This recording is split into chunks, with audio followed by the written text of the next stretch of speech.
todo de acuerdo a las narrativas que cada uno aporta a esta situación. Ahora, esto no fue ajeno a la visión de las grandes potencias. Yo recuerdo aquel famoso discurso de Barack Obama en el Parlamento británico en mayo del 2011, con un Estados Unidos que venía muy castigado, y ahí, en ese lugar, que fue el primer presidente norteamericano en hablar allí, él reivindicó el interés de Estados Unidos por su papel protagónico en los asuntos mundiales, pero desde la vista de un multilateralismo de mayores responsabilidades, porque dice Obama, el multilateralismo regula la arrogancia. Por su parte, la estrategia global para la política exterior y de seguridad de la Unión Europea de junio del 2016 ya decía que la Unión Europea fomentará un orden mundial basado en normas con el multilateralismo como principio esencial. Más recientemente, Ana Palacio, que fue canciller en época del Partido Popular, es más crítica cuando alude a que no hay voluntad de liderazgo, ni visión, ni capacidad. No hay en este momento un poder aglutinador, de tal manera que hay que promover la solidaridad de hecho, las alianzas público-privadas, la participación de la sociedad civil para un nuevo esquema multilateral. Ahora, voy a tratar de ser... Juan Carlos, cuando me estén faltando 5 minutos, te agradecería que me lo indiques, por favor. Ahora yo querría que analicemos cómo es el sistema actual, desvencijado y todo, pero es el sistema vigente, el de la ONU, que fue paradigma del sistema multilateral. Sobre todo porque Naciones Unidas rompió para siempre el esquema etnocéntrico europeo cuando incluye los capítulos 11, 12 y 13 en la Carta que impulsan el proceso de descolonización. Pero como sea, la Carta de Naciones Unidas es una construcción de vencedores. Y dentro de la Carta de Naciones Unidas hay una serie de reglas que van a ser muy difíciles de revisar o de modificar con la mentalidad con que se formó Naciones Unidas. Y eso está en el artículo 27 con el sistema de voto en el Consejo de Seguridad, el artículo 103 sobre la primacía de la Carta de Naciones Unidas, el artículo 52 sobre acuerdos regionales, el artículo 51 sobre la legítima defensa y el uso de la fuerza, y finalmente el artículo 109 sobre la revisión. Todos, no creo que sea necesario que yo lo explique porque todos saben perfectamente que son como especies de cepos que son muy difíciles de tocar sin que se altere todo el tablero.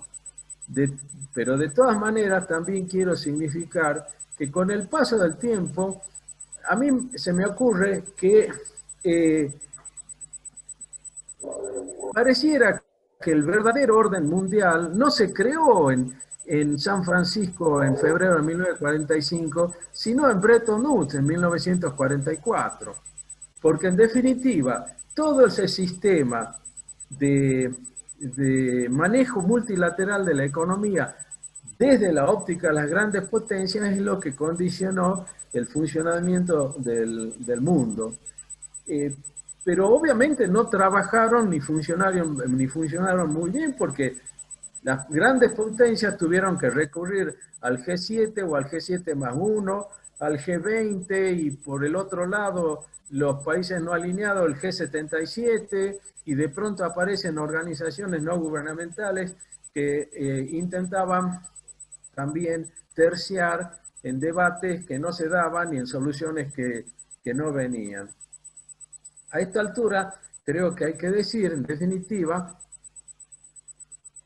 que el multilateralismo es nada más que un mecanismo de concertación con determinadas reglas de juego, que si se hace bien puede derivar en un sistema internacional. Sistema internacional hay en Naciones Unidas, hay en el sistema del Tratado Antártico, hay en la Autoridad de los Mundos Marinos y Oceánicos, y así podríamos sumar. Pero insisto, siempre esto desde la óptica del origen de la comunidad internacional, del origen del Estado y del origen del derecho internacional.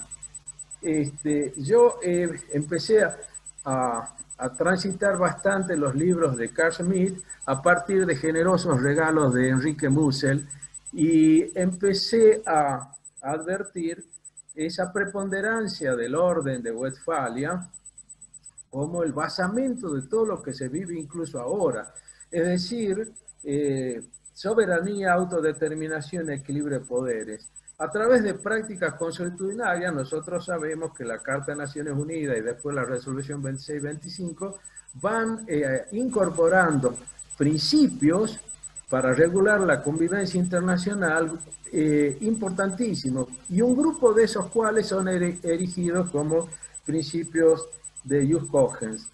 Pero acá yo les pregunto a ustedes, esta es y sigue siendo la visión occidental de los problemas del mundo. Y la otra mitad, ¿y qué pasa con la visión de China, de la India, de Japón sobre el derecho internacional y la política internacional que nosotros estamos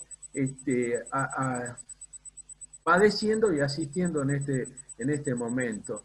Ustedes no se olviden, por ejemplo, que en este momento hay un gravísimo rechazo a todo lo que sea occidental en la zona más poderosa del mundo, que es la zona del sudeste asiático, incluida China. Es decir, se acabó la labor civilizadora de Occidente, y eso está muy bien reflejado por Huntington en ese libro tan controvertido que es el choque de civilizaciones, pero que yo creo que tiene mucha tela para cortar. En consecuencia, la burocratización de Naciones Unidas, las corruptelas que también se sabe que existen en Naciones Unidas, ha traído un efecto colateral que el jurista chileno Edmundo Vargas Carreño le hacía preguntarse, ¿importa la voluntad soberana? Porque atrás de todo esto a nosotros nos apareció la problemática del soft law, ¿no? la fragmentación del derecho internacional, y de pronto empezamos a ver que ciertas recomendaciones de oficinas de Naciones Unidas incidían en las políticas internas de los estados. Para ir cerrando esto, volví la mirada a los 8 puntos de la Carta del Atlántico, que yo considero que son las bases ideológicas de Naciones Unidas, y me parece que nunca va a haber posibilidad de que nosotros accedamos a un multilateralismo de otra cualidad mientras esas sean las bases ideológicas, porque esas bases a su vez se corresponden con varios de los 14 puntos de Wilson, y que en definitiva termina siendo la visión de las grandes potencias de los asuntos políticos y económicos del mundo. Analicen uno por uno los puntos, los 8 puntos de la Carta del Atlántico, y van a ver que hay algunos que son, sin duda, principios de Jus Cogens, que no podemos obviarlo, pero también está el principio de cooperación económica, el libre acceso a las materias primas y el comercio internacional. Esto parecería que nadie podría estar en desacuerdo de eso, sí, pero resulta que esos principios se armaron en función de la creación del Fondo Monetario, del Banco Mundial y de la ahora Organización Mundial de Comercio. Entonces, el mundo sigue girando en en función de la visión de las grandes potencias, y también esto se percibe como las grandes potencias, en definitiva, lo que están buscando es no un cambio, un giro de 180 grados, que a mi modo de ver es lo que necesita la comunidad internacional, sino reacomodamientos. Y esos reacomodamientos van a ser siempre en función de sus intereses estratégicos. Pero el problema acá es que también hay ya una sensación de que el mundo va hacia un esquema de multipolaridad. Sin duda hay un cambio de época, y ese cambio de época implica que dentro de unos años, si no ya mismo, se está produciendo una redistribución del poder mundial. Yo les voy a leer dos ideas que repito mucho, es verdad, las repetí muchas veces, pero porque me parecen muy certeras y se corresponden a Celestino del Arenal en un viejo ensayo que publicó hace añarales ya en una revista española. Todo cambio en la estructura de poder y de dominación lleva consigo a mediano plazo un cambio en la propia estructura de la sociedad. Y la estructura económica determina en gran medida la estructura del poder y de la propia sociedad internacional. Entonces la pregunta es si hay en este momento posibilidad de que un país o un grupo de países estén en condiciones de establecer las nuevas reglas de juego, cuando un orden mundial se supone que es el consenso universal en determinadas reglas de juego. Ahora, evidentemente también acá existen las paradojas del poder no realizado, que lo ha señalado hace muy poco el presidente Macron cuando reclamó la falta de voluntad de Estados Unidos para seguir siendo garante del último recurso del sistema internacional. Esa es también la visión, con toda la sensatez que para la hora significa ese reclamo de Macron, pero también sigue siendo una visión etnocéntrica. En definitiva, vivimos, como dirían Keohane y Nie, no sé cómo se pronuncian exactamente sus apellidos, que ya saben ustedes que son los autores de la interdependencia compleja. Y ellos decían que la interdependencia compleja tiene sus costos. Uno de ellos es la reducción de la autonomía. Ahora, frente a esto resulta que la pandemia nos va a llevar a una brutal contracción del comercio mundial y tal vez a la mayor recesión que se conozca. Esto ha llevado a que muchos, como Stiglitz, que no lo dijo ahora, sino lo dijo en el libro ese, El malestar de la globalización, que es del año 2002, donde ya empezaban a enjuiciar el sistema mundial, los problemas que no se resolvían, la incapacidad de enfrentar los problemas en función de los intereses complejos de las grandes potencias, o alguien como Immanuel Wallerstein con su sistema mundo, etc. Entonces, el capitalismo en este momento está severamente cuestionado. Acá podríamos mencionar la irrupción de ese libro que fue un sacudón, el capitalismo del siglo XXI, de Thomas Piketty, que más allá de la ideología, hace enjuiciamientos que han incidido en los análisis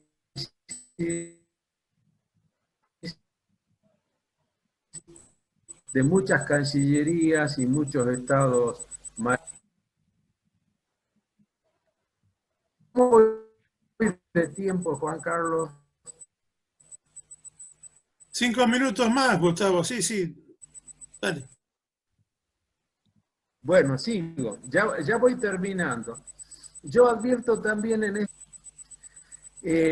no sé si ustedes, con la palabra geopolítica está sucediendo lo mismo que sucedió con la palabra globalización. Lo explica y lo justifica todo, pero sin embargo tenemos que ser muy precisos en el uso de los términos. Y yo voy a leer: geopolítica para mí es la interpretación de la realidad en función de los elementos que integran su objeto: política, geografía, demografía, recursos humanos y naturales. Pero yo tengo la geopolítica, la geo es una rama de la geopolítica de la Guerra Fría, como una herramienta para tomar decisiones estratégicas, cultura de los países, a partir de factores geofísicos.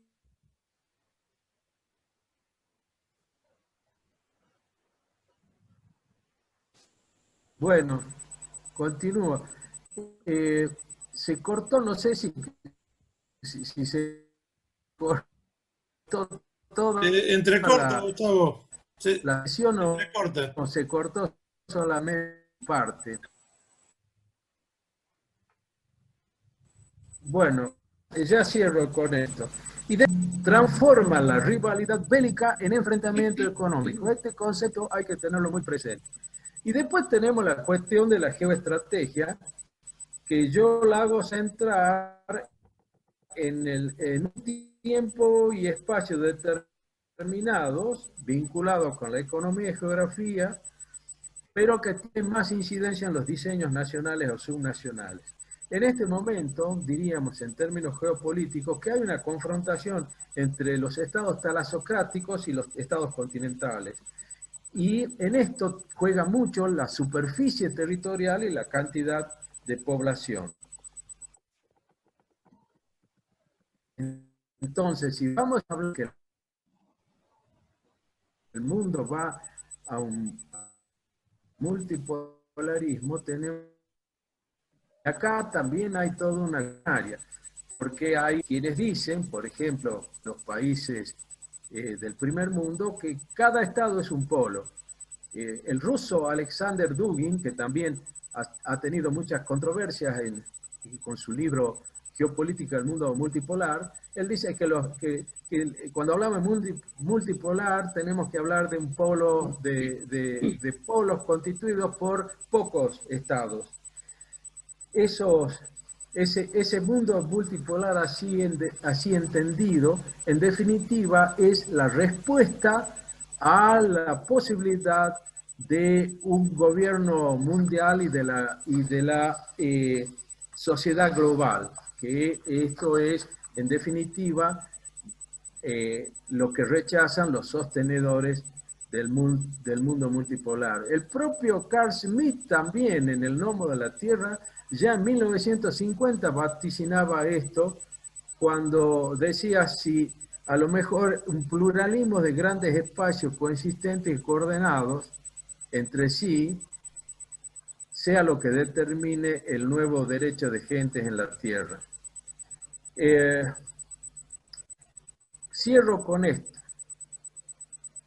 porque hay que aludir a la situación de la Argentina. Es imposible que la Argentina pueda definir a qué polo se integra. Por ejemplo, en el caso de Dugin, que divide el mundo en 4 zonas, habla de la zona angloamericana, donde está América completa, Nueva Zelanda y Australia bajo la órbita norteamericana. Pero no impide de que haya una especie de subpolo que podría ser el de América Latina o América del Sur, que no es lo mismo, no es lo mismo. Entonces, digo, si nosotros vamos a contribuir al armado de un polo, tenemos que tener una definición geopolítica. Esa definición geopolítica yo ya he tenido presión de proponerlas a ustedes cuando el Congreso de Rosario me tocó hablar también en la sección de Relaciones Internacionales, y es el de la Argentina peninsular, una Argentina que vuelva a, no que vuelva, que la construya, porque no la tuvo nunca, una mentalidad oceánica en un mundo que es oceánico y que es espacial. Entonces, una vez que nosotros tengamos una definición geopolítica, vamos a poder elegir mejor nuestros socios. Yo no tengo la menor duda que nuestros socios son los de Sudamérica, Hispanoamérica. Subrayo Hispanoamérica porque lo pongo a Brasil con un signo de pregunta. No tengo ninguna garantía de que Brasil pueda ser un socio de largo plazo nuestro, sino más bien los países hispanoamericanos. Y en esa construcción, la región donde nosotros vivimos, en Salta, es decir, la región del norte grande argentino, es la bisagra que va a conectar la península sudamericana con el resto de América Latina. Pero en definitiva, esa posibilidad de tener un polo o un subpolo es imposible lograrla sin construir el poder nacional. Y en eso estamos peligrosísimamente retrasados. Espero haber sido claro y tal vez con las preguntas pueda aclarar lo que no haya podido explicar bien. Muchas gracias a todos. Muchas gracias, Gustavo, por tu disertación, por tus palabras. Y ahora damos la palabra a la licenciada Silvina Abud para que nos comente su visión sobre el tema. Bueno, muchas gracias. Antes que nada, agradecerles la oportunidad de estar acá.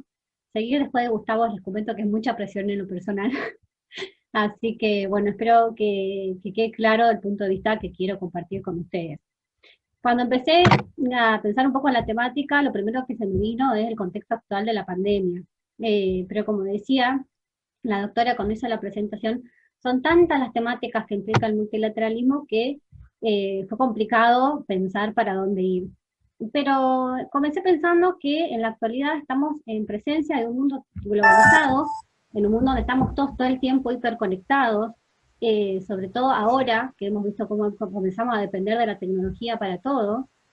Pero si bien es un mundo muy globalizado, yo en un momento pensé, bueno, es un mundo a la vez, como decía el doctor, un mundo muy polarizado.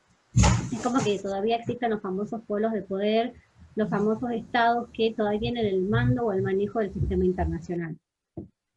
Pero hemos tenido que enfrentar en este contexto un cambio, un gran cambio, ¿sí? Que de diversas índoles, entre ellos, por ejemplo, el sistema sanitario, como hizo alusión también el doctor, ¿no? Y cómo se le quita el apoyo a la Organización Mundial de la Salud en este contexto, poniendo en duda algunas de las cuestiones que se planteaban ante esta problemática, ¿sí? Entonces, estos cambios terminan por afectar, ¿no es cierto?, a todos los actores dentro de un sistema internacional. Por lo tanto, nosotros, nuestro país, Argentina, no queda como exento de todo esto. Entonces, necesitan, países como Argentina, son países que de por sí necesitan expandir su comercio, expandir sus invenciones para generar un mayor nivel de desarrollo y bienestar. Por lo tanto, todo lo que tiene que ver con la política exterior, ¿sí?, requiere de un sistema multilateral. Pero, ¿qué tipo de sistema multilateral? Uno que pueda generar normas y organismos, ¿sí?, que de alguna manera tengan reconocimiento y sobre todo organismos de solución de controversias, ¿sí?, que nos den o nos brinden una sólida plataforma internacional de manera que podamos tener un punto de estabilidad y que nos dé cierta seguridad, ¿sí? La cosa que hoy está, digamos, que no está equilibrado, está justamente en crisis por este sistema, ¿sí? En este mundo ahora, como lo vemos azotado por la pandemia, se han visto muchos más casos, ¿sí?, más que de cooperación, no hemos visto casos de cooperación prácticamente, es como que cada estado volvió en sí mismo. Entonces ahí me pregunté si seguía en pie el multilateralismo, y quizás no sigue en pie tal y como cuando se lo pensó, cuando el incipiente multilateralismo, ¿sí? ¿Por qué? Porque si nos ponemos a pensar, cuando el multilateralismo emerge, digamos, ante la necesidad de los estados de trabajar en conjunto para enfrentar distintos problemas o situaciones concretos, pero que tienen que ver con un objetivo en común, ¿sí?, tratar de solventar alguna situación en particular. Vemos entonces que ante esta necesidad, en el caso de la salud como es ahora, los estados han tendido a ser más bien proteccionistas. Primero intentar resolver los problemas de manera interna para luego ver si podíamos cooperar o no podíamos cooperar. Entonces, al ser el multilateralismo, ¿no es cierto?, una actividad que encaran dos o más estados para un objetivo en común, ¿no es cierto?, con una visión en particular, si hablamos de un solo estado, como ha pasado también muchas veces, ¿no?, ante la hegemonía de poder, hablamos del unilateralismo, o si hablamos de dos o más, como en el caso ahora que es Estados Unidos-China, que están los focos puestos ahí a ver qué es lo que pasa, surge Rusia también en algún momento, pero hablamos más que nada de un bipolarismo, ¿sí? Entonces, vemos que el multilateralismo necesita de varias visiones, ¿sí? Puedes analizar un mismo programa desde distintos puntos de vista, y también como el doctor también nombró, el multilateralismo visto desde distintas regiones, ¿sí? En nuestro caso, verlo desde la región latinoamericana. Tener distintas visiones del multilateralismo es totalmente enriquecedor. Yo creo que de eso se trata el sistema internacional, de poder cooperar y aportar desde el lugar en el que nos encontramos, ¿sí? Entonces, digamos que desde esta perspectiva amplia de lo que es el multilateralismo, podemos ver que, surge del Estado moderno en el siglo XVI en un contexto jurídico-político acorde a la situación. Surge, ¿no es cierto?, enmarcado en el naciente derecho internacional en su momento, y en el primer sistema internacional que estaba conformado por los famosos Estados-nación, ¿sí? Luego, ya en el siglo XIX, van a comenzar a surgir las organizaciones internacionales, que va a dar lugar a la proliferación del multilateralismo, donde los distintos estados van a poder participar de distintas maneras, ¿sí?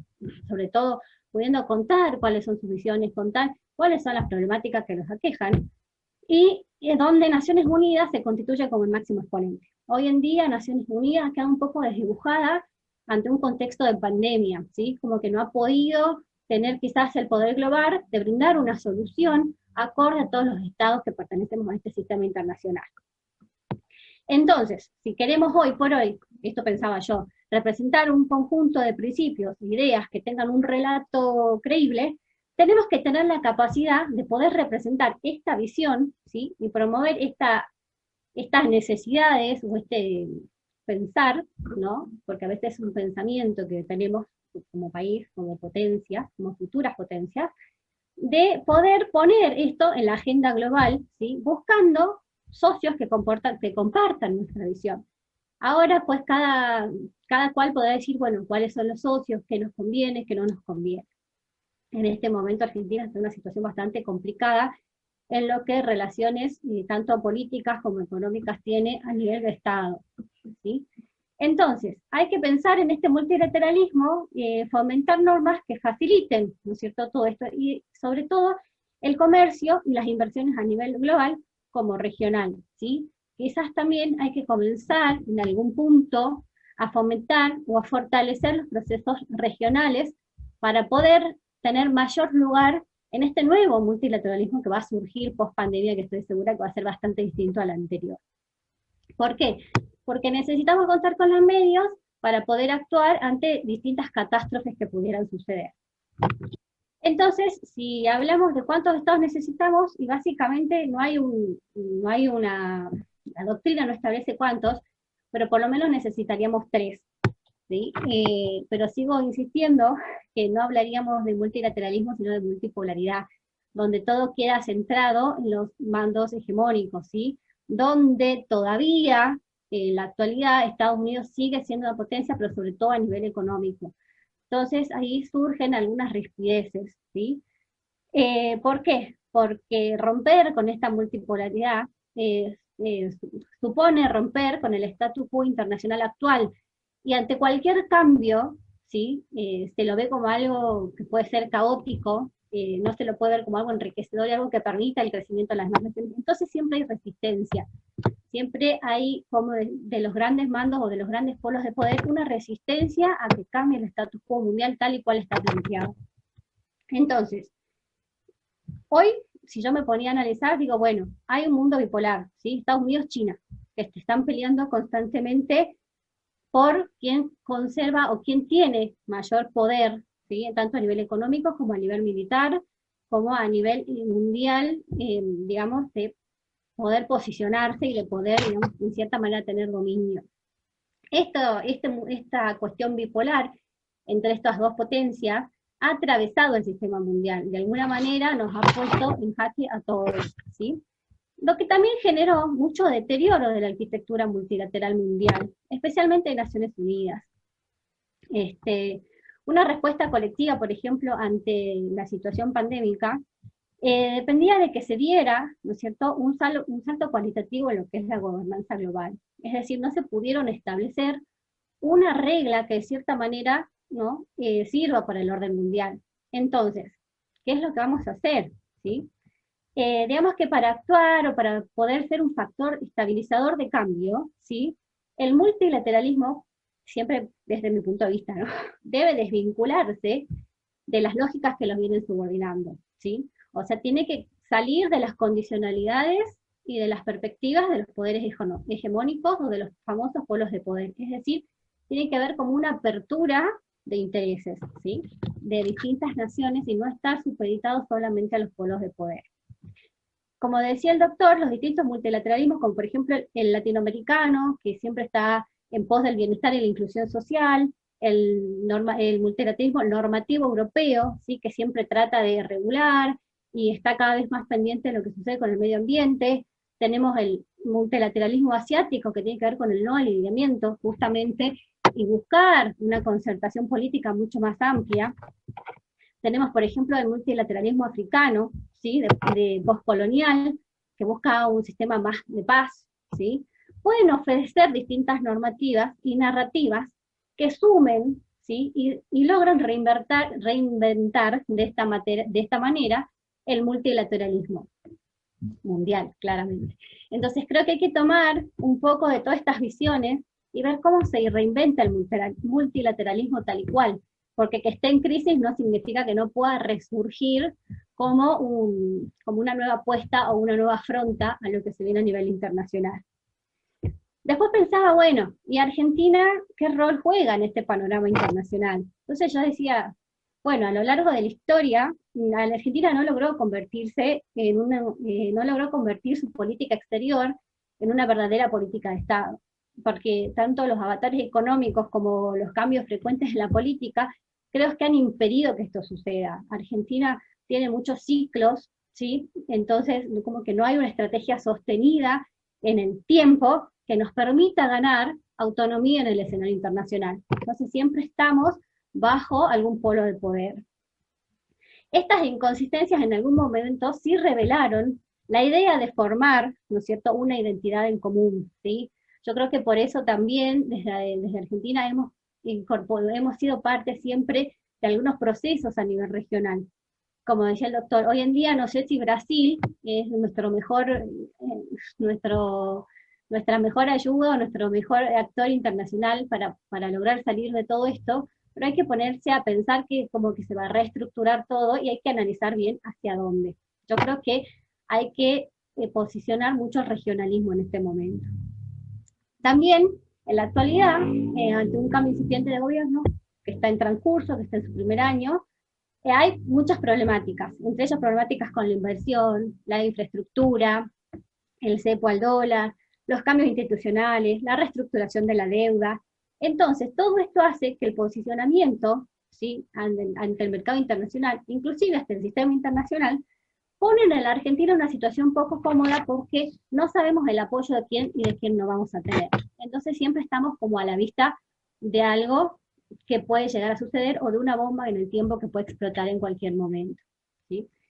Una inserción, y para mí inteligente, de Argentina implicaría establecer vínculos con diferentes actores y mercados, es decir, no alinearnos con ninguna potencia en particular o ningún estado en particular, por lo menos hasta tener una política exterior más definida y ver con quién podemos generar mejores lazos. Si me preguntan, para mí la política exterior argentina debe ser multilateral y pragmática, es decir, tenemos que abrirnos a nuevos mercados, atraer nuevos inversores, tratar de aumentar las divisas para generar un mayor desarrollo, porque que pueda mejorar la calidad de la vida de la población, no solo en un contexto especial como es la pandemia, sino que se haga algo que fortalezca al país y pueda posicionarse desde un rol diferente. Como decía Escudé, Argentina es un país empobrecido, vulnerable y que está alejado de los centros de poder mundial.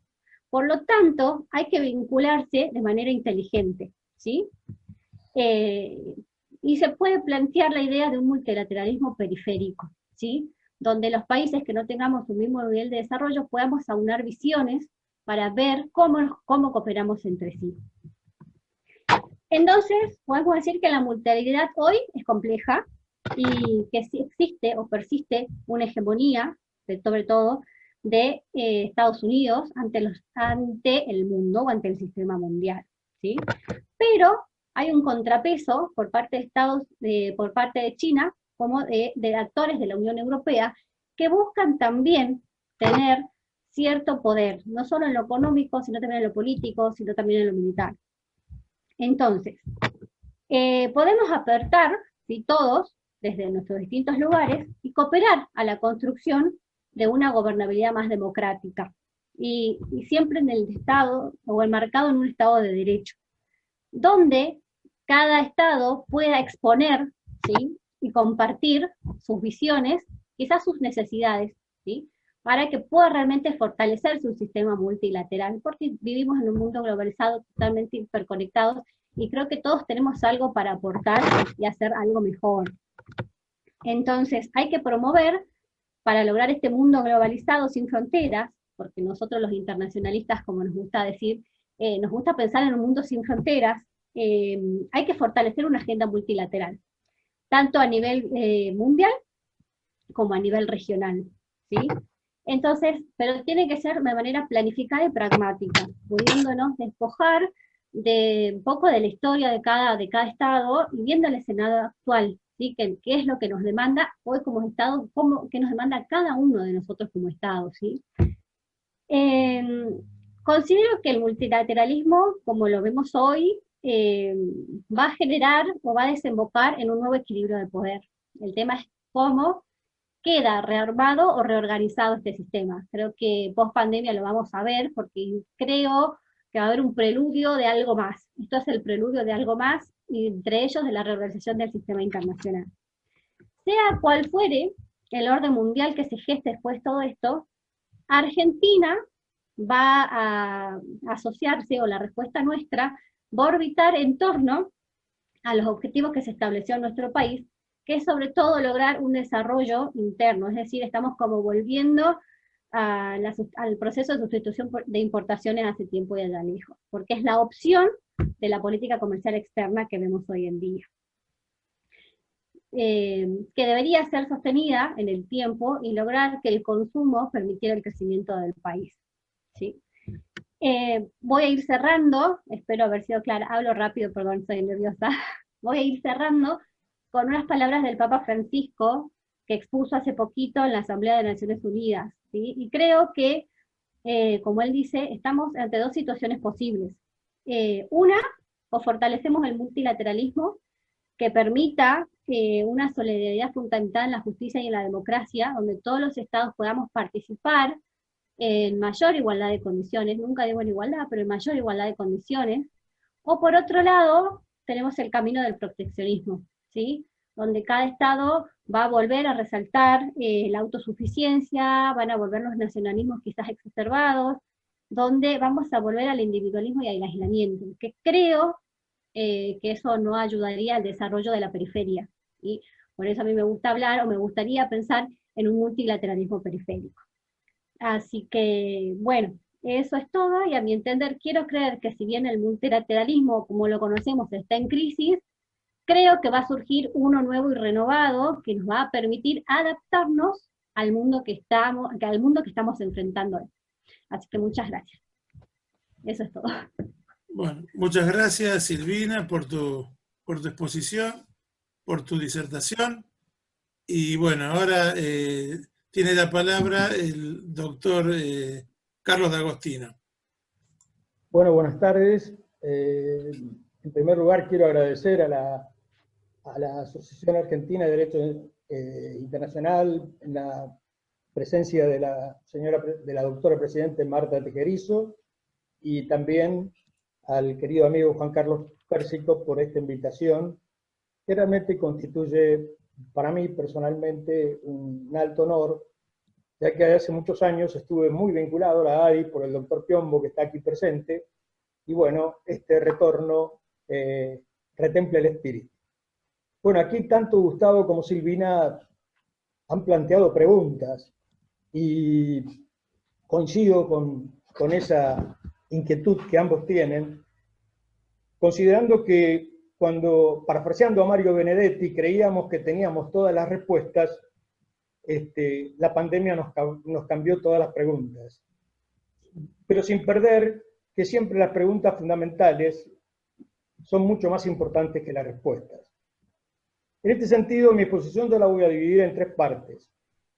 En primer momento, que voy a hablar del contexto internacional, es decir, de un pensar situado, para poder ver en este contexto de pandemia algunas cosas que, como precisaba muy bien Gustavo y Silvina, vienen de antes y que ahora se han acelerado o se han agudizado.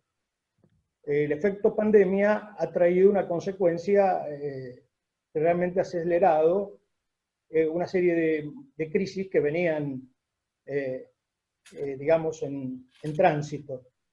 En segundo lugar, voy a hablar de la crisis del multilateralismo, y en tercer lugar voy a hablar sobre la situación de la Argentina en este contexto y en esta crisis del multilateralismo. Evidentemente nos enfrentamos frente a un cambio de era o a un cambio de paradigma. Los cambios de paradigma o de era se producen cuando se altera o se modifica el paradigma o los escenarios que están vigentes. Este es un cambio de época, como fue el cambio del Renacimiento, de la Revolución Industrial, en donde estamos en tránsito de la era de la globalización a la era de la digitalización.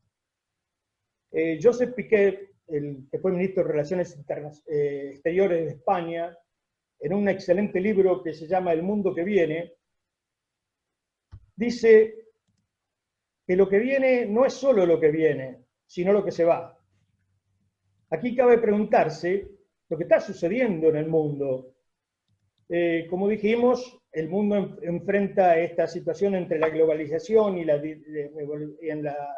revolución digital, y es un mundo interdependiente, complicado, complejo, en constante transición y transformación, un mundo confuso, lleno de contradicciones e incertidumbres.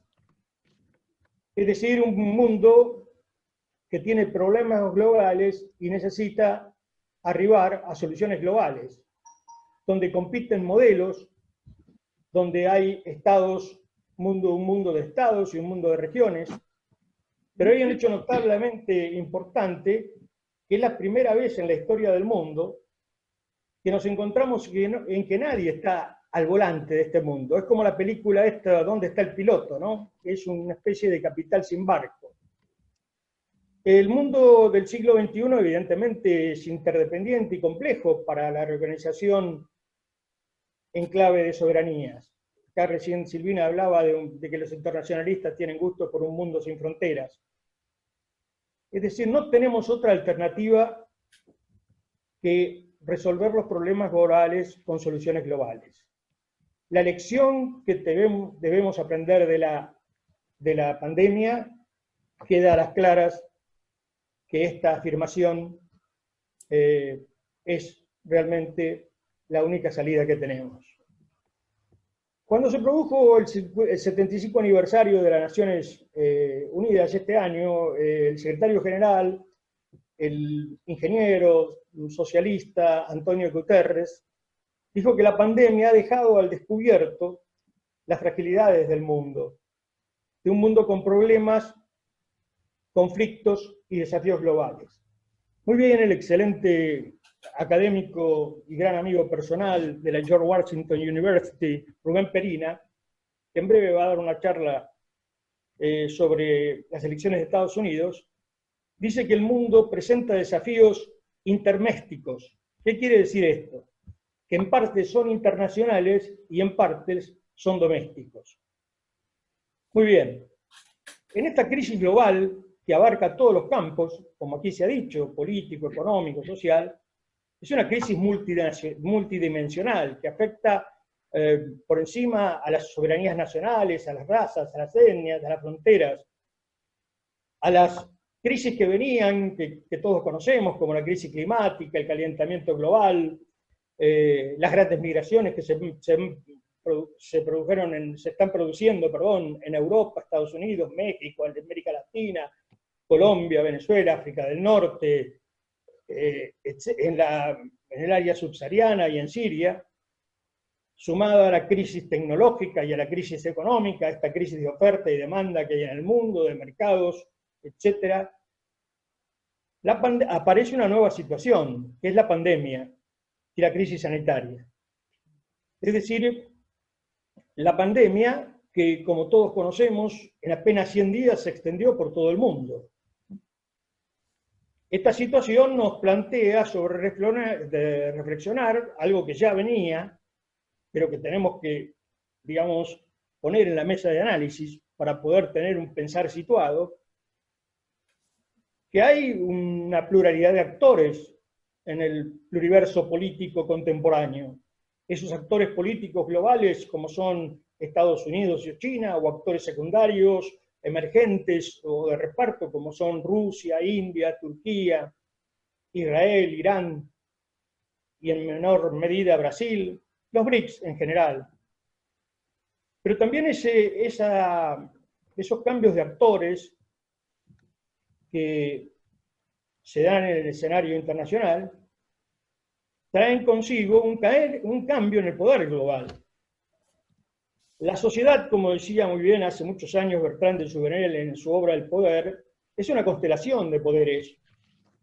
Y aquí tenemos poderes que son ejercidos por distintas potencias, algunas globales y regionales, otras hegemónicas, como es el caso de Estados Unidos, o esta potencia que dicen emergente, pero China no es una potencia emergente.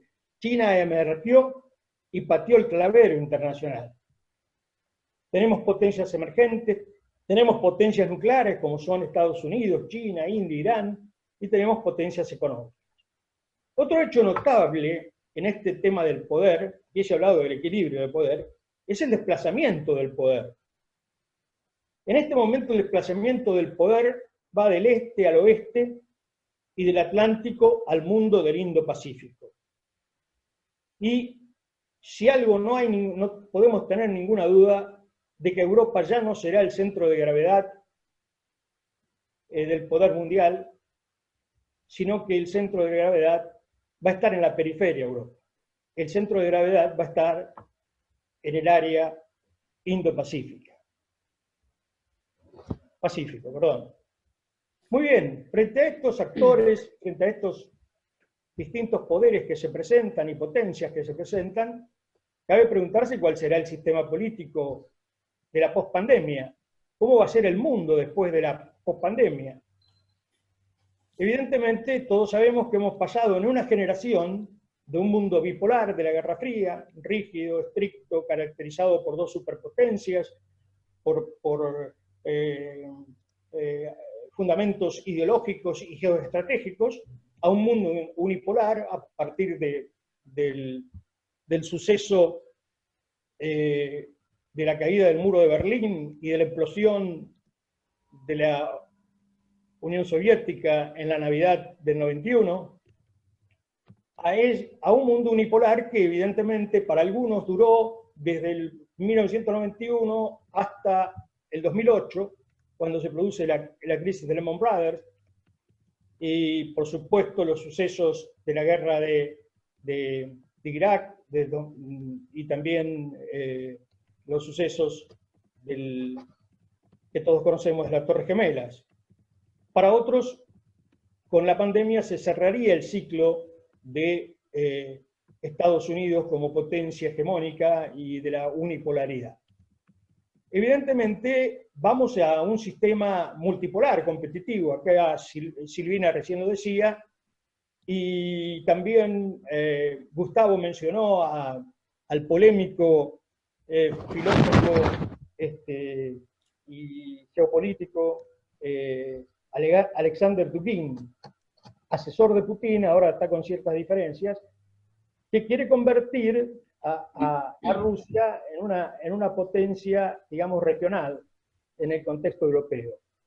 Evidentemente, aquí se ha planteado, sí, estamos en una bipolaridad, pero no en una bipolaridad tan rígida como la que caracterizó la Guerra Fría, sino en una bipolaridad flexible, que se circunscribe en una guerra económica, en lo que, digamos, en el concepto de guerra, en la polemología, la guerra clásica o la guerra de baja intensidad, se denomina como una guerra híbrida, donde tenemos globalistas por un lado, nacionalistas por otro, y el clivaje principal de toda esta contradicción, de todo este conflicto, es entre patriotas y globalistas. Es decir, aquí se plantearía, si vamos a un nuevo orden, en este contexto, a un nuevo orden internacional, que pone en crisis el orden político liberal que nació, aquí se ha hablado de Bretton Woods y de San Francisco, o a un nuevo desorden. En el mes de abril, en el Wall Street Journal, Henry Kissinger dice que la pandemia del coronavirus alterará el orden para siempre. Y agrega, cuando termine la pandemia de COVID-19, se percibirá que las instituciones de muchos países han fallado. Y propone, desde su punto de vista realista y comprometido con los valores de Occidente, salvaguardar los principios del orden mundial liberal. Aquí muy bien Gustavo precisaba que los valores del mundo que nace con China no son los mismos valores que tenemos en el mundo occidental. Evidentemente, consideramos que la concepción del mundo de Asia no es la misma concepción nacida en el mundo westfaliano. Hace poco me contaba el embajador Petrella, que en una conversación que mantuvo con el embajador de Indonesia actual, decía que evidentemente no nos ubiquen en el contexto de los estados westfalianos. Es decir, el mundo del Asia es un mundo totalmente diferente y no tiene nada que ver con nuestras categorías, con nuestros valores y con nuestra manera de ver el mundo. Es decir, con nuestra manera de la visión del mundo. Aquí, evidentemente, otro de los aspectos relevantes es el tema de que para algunos estamos frente al fin de la globalización neoliberal y a la neoglobalización y a una nueva neoglobalización que encabeza o lidera a China. Para otros, acá Gustavo se refirió a eso, estamos frente al colapso o al fin del capitalismo y en consecuencia al fin del libre comercio y al retorno del proteccionismo. Otro hecho notable es el repliegue y el aislacionismo que nos somete el mundo anglosajón. Aquí se mencionaba, y antes de entrar ya entro al tema del multilateralismo, las actitudes que asume si el mundo tiene un enemigo del multilateralismo, ese señor es Donald Trump. Es decir, ustedes conocen que en la última reunión de las Naciones Unidas, en el 75 aniversario, todos los presidentes, inclusive el argentino, defendió el multilateralismo, nuestro canciller defiende el multilateralismo, Macron, Merkel han defendido el multilateralismo, Xi Jinping ha defendido el multilateralismo. La única persona que está en contra del multilateralismo es Donald Trump. Es decir, los que armaron el multilateralismo en el mundo, los soportes del multilateralismo que fueron los Estados Unidos y Gran Bretaña, hoy se aíslan. Es decir, el señor Donald Trump, como bien se decía, se retiró de la UNESCO, amenaza constantemente a la Organización Mundial de la Salud, se fue del Acuerdo de París, se fue del tema del acuerdo de Irán, es decir, ha cometido una serie de actos, permanentemente está hostigando a la Organización Mundial de Comercio, que ellos crearon. Es notable esto. Y, por ejemplo, ha dicho que la OTAN es una organización obsoleta. Ni hablar de Johnson, uno con American First y otro Johnson, que dijo adiós a la Unión Europea cuando Gran Bretaña fue uno de los pilares de la Unión Europea, ¿no? El Brexit, digamos, determina como igual al American First una situación de aislamiento y de, digamos, no retorno. Y en franca oposición al multilateralismo que todos sostenemos. Hay otros hechos que son importantes, como son el retorno de los imperios, es decir, volvemos aquí se ha hablado de Dugin, a la Rusia neozarista, digamos, al imperio neo-otomano con Turquía, con Recep Erdogan, o también con el espíritu neo-persa de Irán. Hay un fuerte retorno a los nacionalismos en Europa, hay en 3 países que tenemos 3 nacionalismos, como es España, Italia, el Reino Unido, en Bélgica, en Dinamarca, etc. Y también los populismos de izquierda y derecha en el contexto europeo. Aquí entramos en el tema de la crisis. Voy a entrar entonces en el segundo momento, la segunda parte, a la crisis del multilateralismo. Este tema, como ustedes conocen, se ocupa en este momento, está en el centro del debate de los ámbitos diplomáticos, académicos, en la política internacional, en los medios de comunicación. Algunos hablan de la crisis, de la fatiga, del estancamiento, de la esclerosis, del multilateralismo, y otros proponen reformular, como aquí se ha dicho, el sistema nacido en Bretton Woods y reforzar el multilateralismo. Con esto podríamos ahondar en posturas radicalizadas, en posturas menos radicalizadas o moderadas. Voy a omitir todo esto. Aquí Silvina muy bien explicó las distintas visiones que hay sobre el multilateralismo en torno a ese multilateralismo latinoamericano, europeo, africano, asiático. Lo que sí me interesa es tomar, Gustavo habló de las Naciones Unidas, que esos organismos multilaterales creados allá en el orden de 1945 merecen algunas críticas, porque lo que no está cuestionado, sin lugar a dudas, es la eficacia del multilateralismo. Aquí la doctora, la presidenta decía muy bien en su exposición que no queda otra opción que el multilateralismo y que la piedra angular de todo esto ha sido las Naciones Unidas. Ahora bien, estas Naciones Unidas, que son el pilar fundamental o la bandera del multilateralismo, hay algunos organismos que merecerían una reformulación, como el Consejo de Seguridad, el veto, etc. También las Naciones Unidas no ha resuelto muchos temas, así como en la década del 90 fue muy rico. Recuerden ustedes la cumbre climática, las conferencias sobre derechos humanos en Viena, la crisis climática, el tema de la población. Hoy, evidentemente, todo eso que fue muy importante no ha resuelto problemas como tenemos en Siria, la crisis de las migraciones, o el cambio climático, o el tema de Yemen, etc. Lo que están cuestionadas son algunas instituciones, pero eso no significa digamos, reemplazar este multilateralismo, sino, o reinventarlo, sino reformular el multilateralismo. Por eso, en defensa del multilateralismo, que en general los países que han defendido el multilateralismo son potencias medias, como Canadá, Australia, Suiza, los países del Benelux, los nórdicos.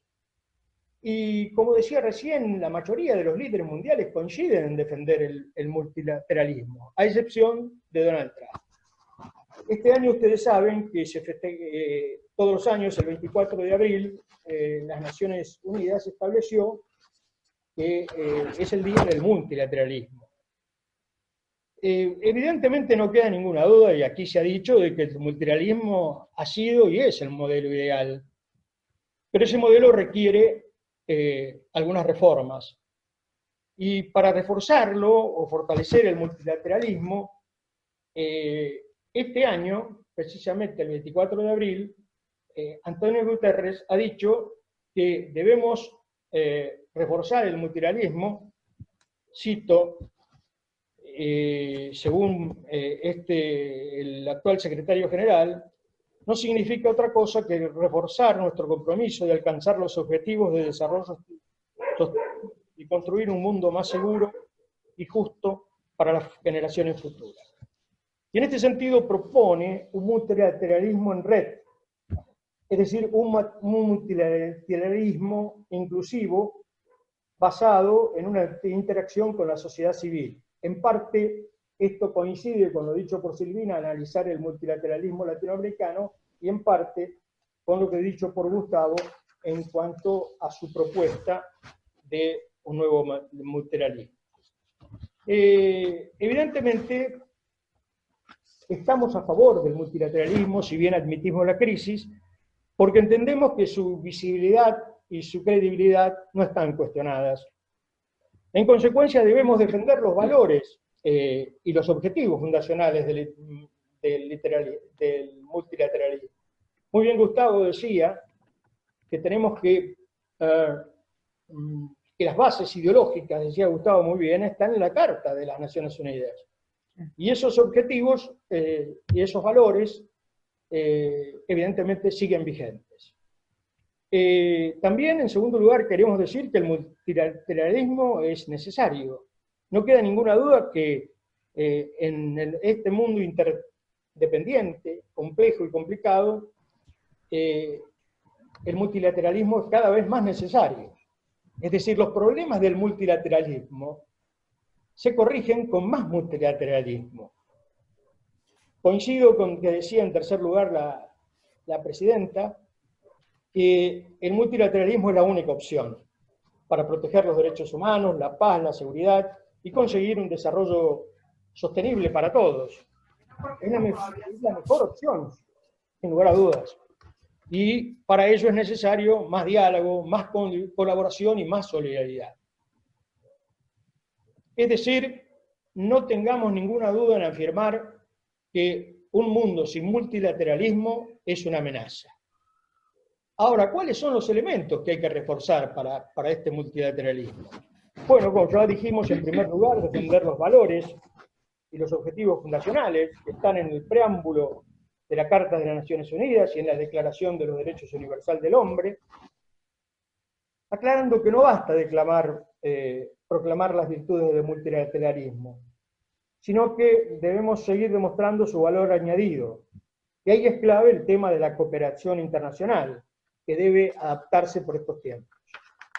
En cuanto a esos objetivos fundacionales, que vale bien recordar, como son preservar la paz y la seguridad mundial, proteger los derechos humanos, contribuir al desarrollo sostenido, ofrecer ayudas humanitarias, etc. Pero también hay que realizar profundos cambios en las instituciones existentes. Es decir, para que este multilateralismo funcione, hay que realizar profundos cambios en el área de las Naciones Unidas, en el Fondo Monetario Internacional, como ya dije, en el área de las Naciones Unidas, el Consejo de Seguridad, y por último, darle una mayor legitimidad en las tomas de las decisiones de las Naciones Unidas. Tenemos que democratizar los foros multilaterales para lograr un marco de cooperación que la hora exige. Evidentemente, y para concluir esta segunda parte, debo decir que el multilateralismo es indispensable y necesario en un mundo multipolar. No hay ninguna duda que nadie ni nadie puede frenar este proceso de transición hacia un mundo multipolar. Y este año 2020 es crucial para todo esto. Por ello creemos, parafraseando un poco a Winston Churchill, que decía que la democracia es lo menos malo, bueno, decimos que lo menos malo que le puede pasar al al mundo es el multilateralismo. Bueno, con respecto a la Argentina, evidentemente se hace muy difícil en este contexto hacer una valoración de la política exterior de estos meses que van en el contexto de esta pandemia, pero no podemos olvidarnos que la Argentina tiene muchas mochilas negativas. Silvina algo se refirió de eso. Evidentemente, esas mochilas nos han llevado a aislarnos del mundo a nosotros. Y se plantea nuevamente, en algunas instancias tuvimos alineamientos, no alineamientos. En estas circunstancias, el actual presidente, en el momento inicial, trató acá Gustavo hablaba muy bien de tomar como eje privilegiado Latinoamérica. Pero Latinoamérica es un problema serio en cuanto a que si analizamos los organismos que existen en América Latina, es una anarquía entre 3 parlamentos y el Mercosur y la CELAC. Y estamos permanentemente muy dispersos en América Latina. Necesitaríamos buscar un modelo de multilateralismo porque si no vamos a terminar como aquella sabia frustración de Bolívar diciendo que hemos arado en el mar. Evidentemente la política exterior argentina, que desde un momento inicial, con esos viajes iniciales que planteó el presidente a México, a Israel, a Europa, pretende ser una política, según entienden, realista, pragmática, autónoma y de no alineamiento. En el reportaje de hace 2 días, el ministro Solá le decía a Romina Han Mangel que quiere una política independiente de inversiones y mercados. Bueno, parece bien. Lo que ocurre es que en un primer paso el presidente trató cuando viajó a México, antes de ser presidente, esa visita tuvo dos ejes principales. Una alianza, digamos, progresista de América Latina, de la centro-izquierda moderada, con AMLO, siguiendo los lineamientos de Puebla. Ustedes saben todos los viajes que hubo, de Eve Bonafini, Chiquilov, etcétera, de las reuniones entre los kirchneristas y los morenistas en México, etcétera, como un nuevo sistema para diferenciarse de los populistas radicales. Y un eje económico tuvo esa visita, por supuesto, en el área de inversiones y en el apoyo de materia de la deuda y en el contacto con el famoso empresario mexicano Carlos Slim. El viaje a Europa y las entrevistas con Sánchez, con Macron, Merkel y el Papa Francisco estaban destinadas al tema de la deuda, que más o menos un poco se fue emprolijado. El ministro de Relaciones Exteriores ha sido, digamos, no lo voy a calificar, como dijo Leuco, un ministro fantasma, pero sus apariciones son, es decir, no conocemos, si bien tanto el presidente como el ministro de Relaciones Exteriores coinciden en, digamos, adoptar una posición favorable al multilateralismo, desconocemos una serie de temas en donde se han cometido una serie de errores, ¿no? Basta nombrar el papelón del BID o lo serio que está ocurriendo en el desenlace de Venezuela, que arrancó con el tema de la presencia del alfil del señor Maduro en la Asunción, el tema de la embajadora Trota de Guaidó, y cerró con el discurso del embajador Raimundi en la OEA.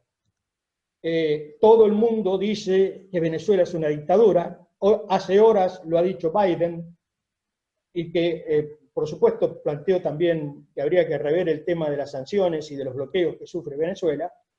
Nosotros estamos en una posición bastante indefinida, ¿no? Es decir, no existe la valentía o el testimonio de decir que Venezuela es una dictadura. Y esto hay que tener la definición de una vez por todas, porque estamos dando vuelta y desmintiendo sobre una situación que evidentemente no da para más. El tema de Brasil, que aquí se ha planteado, me parece muy interesante porque el señor Bolsonaro se ha cortado solo con Corea, no respeta el Mercosur. Si bien el presidente yo creo que tendría que haber Brasil, porque Brasil puede ser el tándem como es en la Unión Europea, Francia y Alemania, a nosotros no nos queda otra por la Brasil independencia que hacer un tándem con Brasil. Pero es cierto lo que decía Gustavo, no creo que Brasil esté dispuesto a tomar un camino con nosotros en forma conjunta. Y eso peligra el Mercosur, peligra muchas negociaciones que nosotros tenemos con distintos países del mundo asiático. Muchos son escépticos sobre el acuerdo Unión Europea-Mercosur, por las razones que todos saben que plantea Alemania por la deforestación y del cambio climático, y por el panorama que plantea Francia por los temas de los agrícolas, al que se han sumado ya varios países. Según Andrés Malamud, que es un politólogo muy conocido, eso no se va a firmar jamás. Sin embargo, Joseph Piquet es uno de los promotores de que se lleve adelante este acuerdo de ratificación, ¿no?, que falta por parte de los parlamentos de la Unión Europea y el Mercosur. Evidentemente, Argentina en algún momento va a tener que replantear su alineamiento. No queda ninguna duda que nosotros tenemos con los Estados Unidos una relación muy estrecha, que es nuestro primer inversor, que es también un socio importante desde el punto de vista comercial, se ubica en un tercer lugar después de China y de Brasil. El shock de inversiones de los Estados Unidos asciende a 17.000 millones de dólares. Evidentemente, ahora Ford va a hacer una inversión de 700 millones de dólares. Nosotros exportamos muchos productos a los Estados Unidos. Si bien nuestra relación ha sido muy compleja durante décadas, evidentemente por incomprensiones mutuas, quizás porque nosotros quisimos ser los yanquis del sur y no pudimos serlo. Esa es otra de las tantas mochilas que llevamos desde hace rato sobre el lomo de nuestra triste tragedia nacional. Nosotros les exportamos a los norteamericanos minerales, metales, productos alimenticios, bebidas, productos del reino vegetal, químicos, etc. Siempre, por supuesto, con una balanza desfavorable. Pero acá aparece un tema que, disculpen que me estoy excediendo con el tiempo, que me parece importantísimo. Porque así como en algún tiempo tuvimos esas nefastas relaciones carnales, otra triste mochila, ahora podemos ir hacia una relación carnal con China. Ustedes saben que con China tenemos relaciones de 1932, que en el gobierno de la doctora Fernández se firmó un acuerdo integral estratégico, y China es el segundo destino de nuestras importaciones, y a partir ustedes saben que China está presente en 135 países, China es el socio comercial a partir de abril más importante que tiene la Argentina.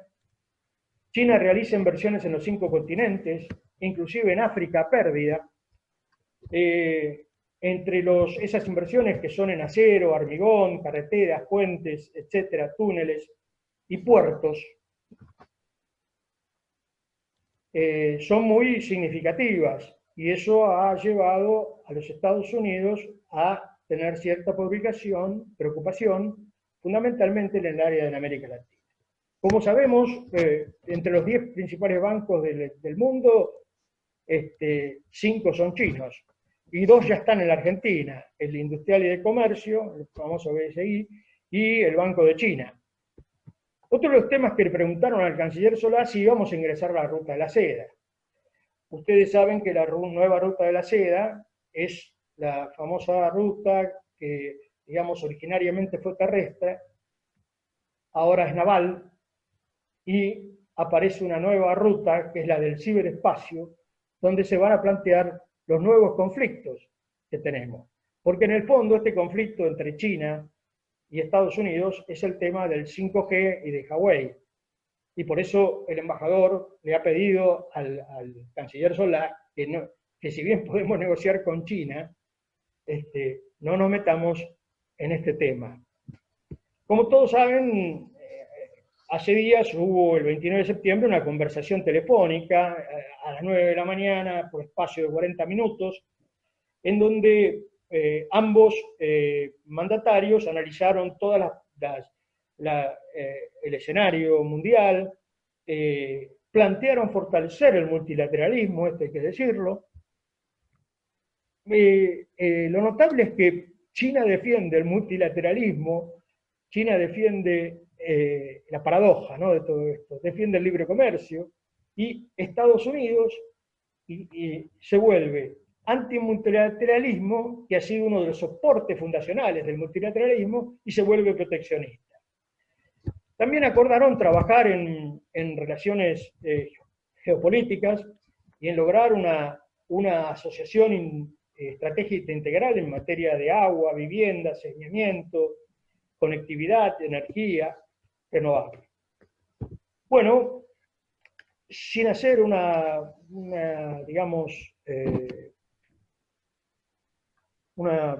digamos, versión paranoica, este tema de China es un tema preocupante porque evidentemente podemos terminar alineados. Creo que no, porque a lo mejor la política argentina va a ser una política de autonomía que nos permita elegir y estar, como decía acá muy bien tanto Gustavo, más alineados al mundo de la América Latina, que es nuestra región por excelencia.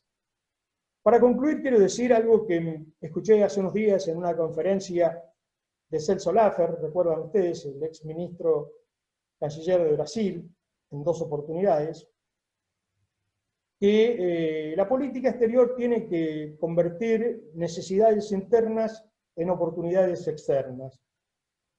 Y las necesidades de la Argentina, Silvina lo decía, son 3: inversiones, mercados y tecnología. Quizás a donde nosotros nos va bien es en la parte de mercados, como pueden ser China, Taiwán e Indonesia. Se calcula que el próximo año vamos a vender un 17% más a China de los productos agrícolas, ¿no? Y por supuesto todo el tema de los cerdos, que es otro hecho novedoso. También están pendientes los acuerdos del Mercosur, con Corea del Sur, Singapur, Líbano, Canadá, India, etc. Bueno, evidentemente esperemos que todos juntos podamos ser artífices de un destino común, en un multilateralismo fortalecido, que tenga como eje privilegiado la América Latina, que es el lugar donde nosotros pertenecemos y vivimos. Muchas gracias. Muchas gracias, Carlos, por tu disertación, muy amplia, muy completa.